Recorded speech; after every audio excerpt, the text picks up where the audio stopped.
Well, it happened again. So by this point, I am fully convinced that turning 30 is one of the strangest human experiences one can have. And now that I've done it 5 times over, so far this decade is not bringing those best years of your life 30s that I was promised. It's not bringing the years where you still look pretty good, like not too far off from how you looked in your 20s. You also apparently are supposed to know yourself better, and you're supposed to have money. Speaking optimistically, I would only say that I maybe, arguably, am 1 for 3. This is one of those times when you might hear people saying that they feel behind in life. They feel that their life isn't quite matching up to what they expected it to be. And I have to wonder if maybe that's just the source of my discomfort about this whole venture of being in my 30s. Looking back over my 30s so far and my 20s, I shouldn't feel so dissatisfied. I don't think. I mean, according to the social narrative, I shouldn't feel so dissatisfied with the way things have played out so far. Like, I've done stuff. I've certainly done stuff. I've done a whole load of education. I've traveled. I've lived in interesting places like London and New York. And isn't that exciting? And isn't that what life is supposed to be about? And you're supposed to have those experiences of living in the big city in your 20s. And then in your 30s, I guess you're supposed to get married, which I also did, and settle down. And I'm like, okay, well, I guess that's the next step for me. And maybe I'm not ready, and maybe I just don't feel like it's the right thing, but I can't help but feel that, yes, I am behind in life. I start to wonder, am I failing? Am I failing because I've done all of the steps up until this point, but now I'm looking ahead of me and I'm like, oh, I don't know about the future steps. Like, not only do I know if I want to take them, I don't know if I can take them, the whatever, have children or buy a house or whatever it is supposed to be that you are supposed to do when you are in your 30s. I don't know. And I just have to ask myself here, am I getting it wrong? Am I getting life wrong? Am I failing? Is everybody failing?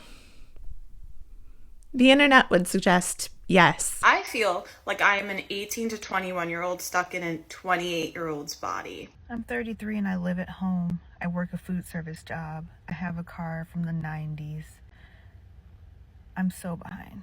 I have this constant feeling that I'm always behind in life, and I don't know why. On a societal level, that feeling already makes sense. We are taught to always be doing more. Is why you feel behind in life. And this might be painful for you to hear, but I promise it will change your relationship with yourself. You feel behind because for your whole life, you have been taught not to value yourself as a person, but to value yourself for your performance, and specifically how your performance stacks up against other people's performance. Giving credit where credit is due, and further validating my suspicion that none of my ideas are actually my own, I started thinking about this idea of being behind in life and life milestones in general after watching an According to Alina video about milestone anxiety, where people feel like all of the milestones, these big watershed moments of life where things are supposed to happen and you know that you're making progress towards your future, well, people aren't feeling that they're reaching those in the same way that they might have expected to, or the way that they saw generations before them reach these milestones, and that's creating a lot of anxiety for people, especially I think young women who were on this kind of achiever track in life and who did, I think like me, do all of the milestones up until a certain point. And then you get to a point where you're like, oh, wait, the milestones aren't coming as easily as they used to when I was like a teenager. And all I had to do was go to school and get a degree and then go to college and get another degree. And I guess that's what a milestone is. But maybe first, though, I guess we do need the definition. I guess this is again where the old academic wounds come out and the old academic way of viewing everything comes out. And I'm like, oh my God, I need to define my terms. Because if I don't define my terms at the outset, then who's going to understand what I'm talking about? Even though probably everyone already knows what milestones are, but I still feel the need to be I offer a definition. And even though as you'll also see, basically all of my sources are TikTok and Substack, but I also think that those are the voice of the people, right? Like, those are the voice of the people. So maybe like this is just, it's anthropology. So like milestone is one of those words that like, if you really think about it for a moment, like if you just really like stop to think about like the term milestone, the etymology of milestone, well, I guess that'd be like what, like a mile marker, right? Like this would be a stone that was set in the ground in the past that showed how far you are from your point of origin. You're journeying down the road of life and things happen and you get older, but also you are supposed to change as a person, to grow as a person, to achieve certain things, to have big parties like weddings and graduations held in your honor. Yes, that's what I'm talking about. And so when I think about these milestones, I think there are kind of like two main categories of like milestones. You kind of have your like academic professional milestones and you have your just broader like life milestones. And so academic professionals, some common ones would be you graduate from high school, perhaps you go to college or you get a first job. Then you have some like career progression milestones, I suppose. Maybe you move up the management ladder. Yay. You get to be someone's boss instead of the underling. How fun. And I guess you're supposed to do that until you retire. I suppose those are the milestones. Whew, that's too bad. And then you have the life milestones. These could be like first date, first kiss, getting married, and then I suppose buying a house, having children. And after you have children, then you are supposed to, as a modern parent, become obsessed with your child's developmental milestones. And so then really, truly, you are passing the torch of milestone thinking on to the next generation by endlessly and obsessively tracking whether your child is doing what they're supposed to do by a certain age. And that's life. That is the circle of life.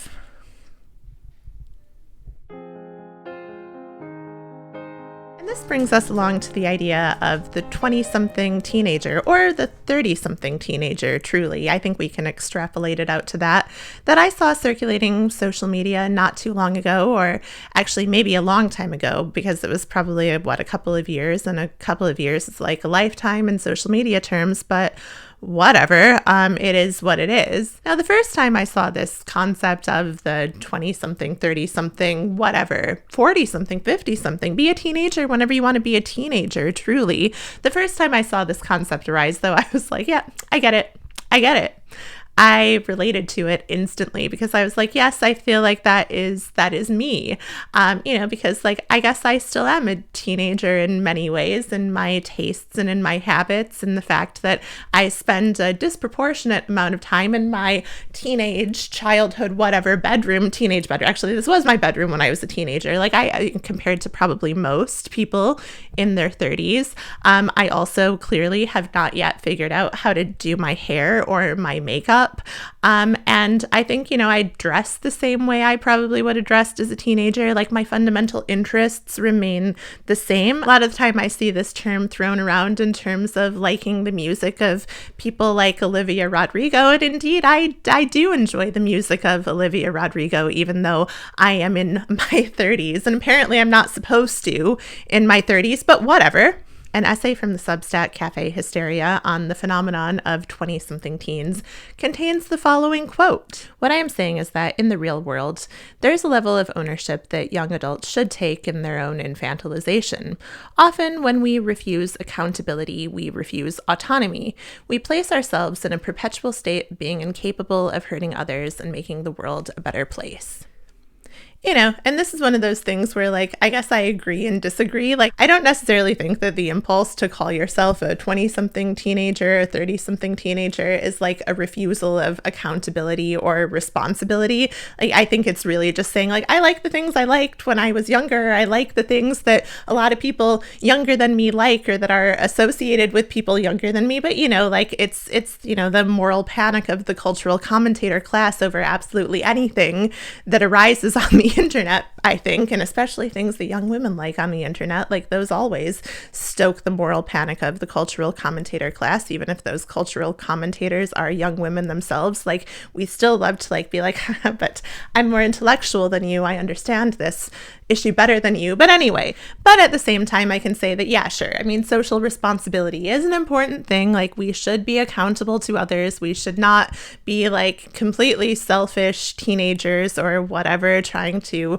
actively make the world worse, I suppose. Though, do teenagers actively try to make the world worse? I don't know. There seems to be a belief, though, in this commentator area, in this commentator sphere. There does seem to be an impulse in this commentator sphere, though, to equate being young with being irresponsible, with having a lack of a moral compass. And then this brings me to another Substack essay. Unfortunately, like I said, all of my sources apparently are just like things people post online. I'm a woman of the people. What can I say? In another one that I really honestly hated reading and that I cannot in good faith recommend, and I think, the title's vaguely something to do with the idea that millennials will age terribly. The writer seems to lay out this idea that, well, millennials might be aging terribly because of economic pressures, but also maybe are just aging terribly because we're online. And it seemed to me that the essay's concluding idea was laid out in the first paragraph. So I'll just put that here. There's decreasing social worth placed on acquired skills and knowledge that comes with life experience, distinct from life experience, which is something more of a status boost granted upon birth based on one's identity. Therefore, as one ages, there is no upside, only downside. You just become a more out-of-touch, slower, paunchier, balder, wrinklier version of a young person. There are no elders, only old, young people. Okay, what? I mean, I will admit, I did get a little lost in there even as I was reading, and I'm like, how am I going to commentate on this? Because I'm not even completely sure what it's saying, even though I think my reading level is fairly decently high. What I'm going to say is, I think the point that's being made is that aging should come with the adoption of a certain gravitas of age.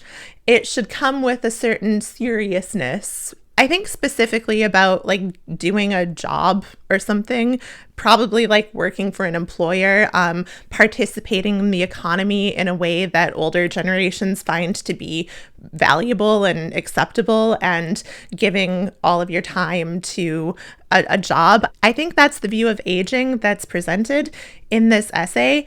And I think that's seen somehow as a good thing, as something that millennials should be aspiring to, but are not aspiring to. And therefore we're aging terribly because, yeah, we're just old young people. We're just like old young people who listen to Olivia Rodrigo. How terrible. How terrible. Like, I feel like that's what these commentators miss, is that like Olivia Rodrigo writes music for the masses. I think she writes about very universal experiences, like feeling awkward at a party. Like, I don't think I feel less awkward at parties than I did when I was in my 20s. Like, I still like, yeah, I mean, I'll say stupid stuff, or like feeling like you need to adhere to beauty standards that really are repressive. Like, I still feel that. Yeah, I am a 30-something teenager, I guess, by that measure. So across this discourse on expressions of youth outside of the ages commonly associated with youth, is this idea that any of these expressions of youth in people older than, let's say, I don't know, 18, 25, 30, it varies based on the writer, but the idea is that these expressions of youth are bad. Real adults should not be expressing youth. And okay, indeed, I do think maybe some of these acts of self-infantilization on the part of women can be damaging. Maybe. Quoting another Substack, is one on your fave is selling a pedophilic fantasy. Pedophilic, pedophilic. Oh my God. I mean, this is one of those words too that like, I feel like I've spent like enough time in the UK. And also like when I moved to the UK, there was all this stuff going on in the news around like pedophilia and all of these like celebrities being outed for being pedophiles. Like, am I an American or not? What am I? I don't know. Your fave is selling a pedophilic fantasy. Here's a quote. The impact of the Year of the Girl couldn't end at media and aesthetics. We both know that 2023, while a celebration of girlhood, also brought with it the return of heroin chic, the normalization of cosmetic injectables, the buccal fat removal craze, an obsession with luxury beauty rearing its head in Gen Alpha. And while I agree that women like engaging in like cosmetic procedures or starving themselves to look like little girls is terrible and disgusting, and I don't want to live in a culture that promotes that. At the same time, like I do like some of these like girlhood tropes. I do like, I like to wear a bow in my hair every now and then, even though I'm probably aged out of bows apparently, and I guess maybe I don't know what I'm culturally signifying with the fact that I have these 2 bow pins in my hair that I indeed did purchase at the age of 34 because I saw them and I was like, those would be cute. Like, I think I would enjoy wearing them. But I think it's a matter of whether all of this is inward facing or outward facing. Like, am I wearing these bows in my hair because I want a man to think that I look like a little girl and therefore more attractive? Like, yeah, I don't think I'm going to fool anyone that way. Or do I have the bows in my hair because I like them and I think they're cute and they make me happy to have them on, even though like I understand that my hair looks like a mess, but like again, I'm just a girl who didn't learn to do my hair at any point in the past like 30 odd years. And so what is youthful behavior anyway? I mean, I know it can conjure the image of like the narcissistic, self-absorbed, self-obsessed, like selfish, all about the self teenager, but also I think it can conjure the image of exploration, of curiosity, of asking a lot of questions about why things are how they are. And so it's like, well, yeah, I think that, selfishness shouldn't be encouraged necessarily, though everyone is selfish sometimes. I certainly am. And like everyone I know is selfish at times, and we all view the world through the lens of ourselves. Well, I think like selfish behavior overall isn't something to aspire to. I also think that, well, like maybe a little more curiosity, a little more questioning of why things are the way they are, why the path to maturity really looks like it's marked just by like, okay, you get a job and then you dedicate more and more time to your job and you get closer and closer to death with each year that you dedicate to your job. And then you get to a point where all of the years that you thought you had ahead of you have passed and all you've done is work for an employer, and maybe you've made some money, or maybe if you're my age, you really haven't made that much money, and then what?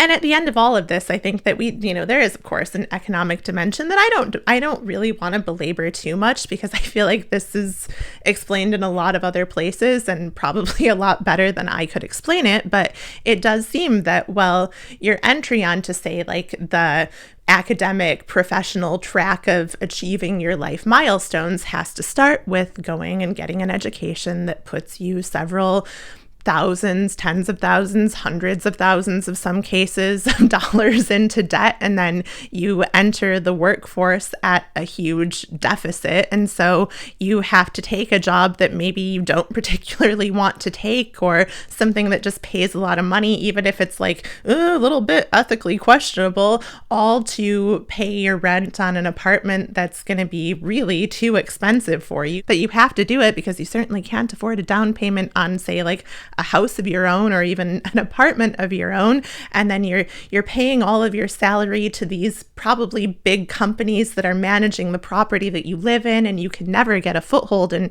anything real. And so when you get to your 30s and you're told you're supposed to have a house, well, then you don't even have the beginnings of the means to have a house. And what do you do then? And you end up just doing nothing and saying, well, I'm just a 30-year-old teenager. It does seem sometimes that's like the only way to get on this successful path to milestones in the current day and age is to have generational wealth that's going to allow you to meet these milestones.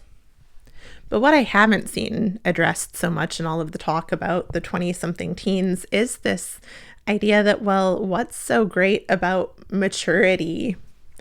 The conventional markers of maturity anyway. Why is it so apparently desirable to live this life where I guess you are, you're tied down to your house and your child and you essentially have to keep working forever? I think maybe in addition to, feeling the economic pressure that we're not able to get these milestones, maybe also the desire to return to a teenage state of freedom and curiosity and exploration and trying out different styles and ways of being in the world. Maybe all of that is also a reaction to the fact that these milestones aren't all that desirable anyway.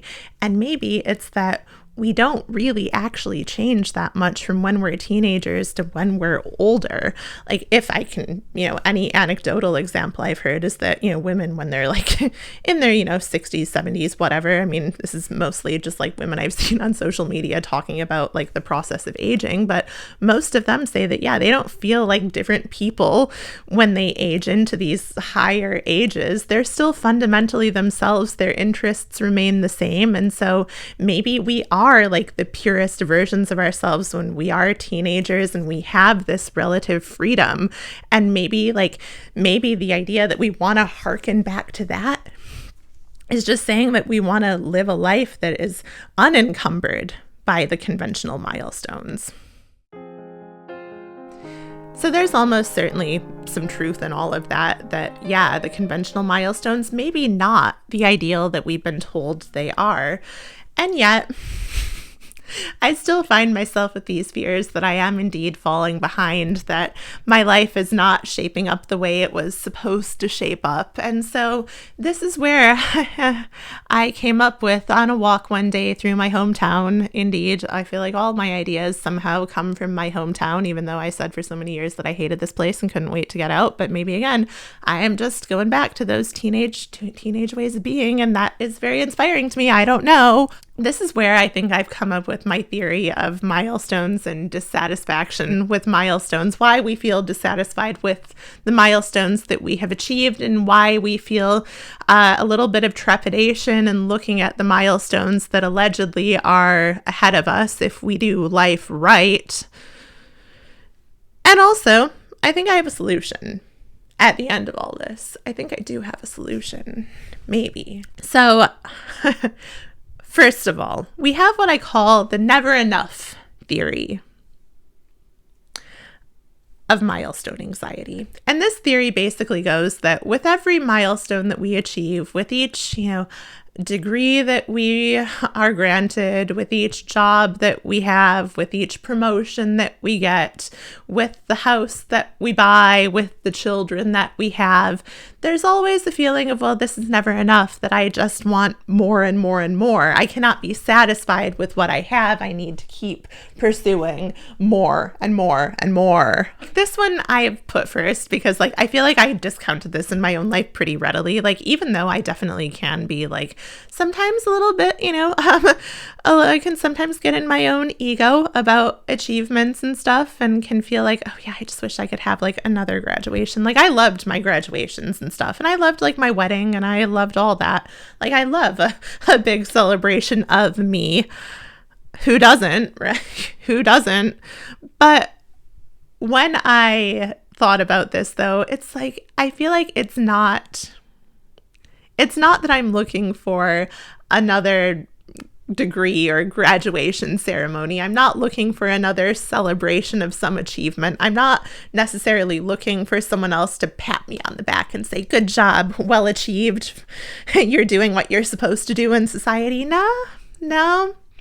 I feel like that's not it. I feel like what I'm really looking for is fulfillment. I'm looking for a feeling that what I do every day is making me happy, is keeping me interested and excited. I want to feel like I want to get up every morning and do whatever it is that I'm going to do that day. And a lot of the time I don't really feel that. With having played by the rules pretty firmly up until the past year or so, with doing the education and the jobs and being the good little worker, it hasn't left me feeling happy. It hasn't left me feeling satisfied or fulfilled. And so I can't necessarily think that more of that is going to make me happier. Which brings me to my next theory, which is the wrong milestones theory. Like, maybe I'm not fulfilled with all of the milestones I have achieved so far because they simply weren't the right milestones for me to pursue. Or maybe they were right for the time, but there was too much emphasis placed on them. There was too much focus on like getting this degree, getting this job, moving forward in life. And maybe it would have been better to just shift my thinking about milestones, just shift my thinking about what makes for like a successful life, and to maybe like focus more on like the day-to-day, easy, simple aspects of life. Maybe it would be a better world if the milestones that we're told we should chase after our whole lives are not just like get educated, get a job, play into the system, buy stuff. Maybe that's not what we should pursue. Maybe the milestones would be more like making friends, learning something new, even if it's not something that you can like turn into a business, or that you can turn into a side hustle, or that can lead to a job someday. Maybe it's just like connecting with people and learning, and those are the milestones we can get. And I think what's also really compelling about that kind of milestone is that, well, I mean, that can follow you throughout life. And then this brings me on to my final one, which is the closure of possibilities theory. And now this one goes like this. So when you're in your late teens and early 20s, you kind of get a lot of life milestones like under your belt really quickly until it just doesn't. And then like you hit, well, for me, like you hit your mid-30s and you're staring down a life and it's like, well, I don't really feel like there are that many milestones left for me. Like there's not much that I have to look forward to in terms of new life experiences. It can kind of just feel like, oh, it's going to be just like a slog forever. And I think like the antidote to this, though, isn't to try to search for milestones in the same old conventional way. It's not to say like, I'm going to go and sign up for another master's degree or something, which is like certainly a thought I've had. And I've had to like really talk myself down from that ledge quite a few times, because it does seem like an easy way to just be like, I'm going to do something through another educational program that's going to cost me a ton of money and probably lead to nothing. No, I'm talking myself down from that ledge. No, because like I think that what I need to really do, and what I think, maybe society needs to do, whatever in the coming years, is to like, maybe rethink this idea of like what we call a milestone and what we think is important to life, to a satisfying life. And maybe the milestones that we pursue have to be like these things that are just a little bit simpler and a little bit more easily achieved by everyone at every age. Like anyone can, to use my previous examples, make a new friend. If you go out and try to make a new friend, like if you go and try to connect with people, well, after a time, you're gonna make a friend. I believe. I haven't tried it in a while, but, past experience would suggest yes. Or like maybe you do learn to do something new. You find a hobby that you really enjoy. Like that can be done at any age. And maybe those are the types of milestones that we should really be celebrating, not like these big professional achievements or these big expensive life achievements. I mean, it really does come down to this idea that, yeah, of course, like everything is a money-making venture, isn't it? Like all of these milestones that we have been taught to celebrate, like getting a degree, getting a job, those are clearly connected to making money for somebody, buying a house, having a wedding. What if we just like started focusing on what's free in life? I think it could be pretty fun. I think that's what I'm going to try to do in the future, so that I don't have to like stare down like having no possibilities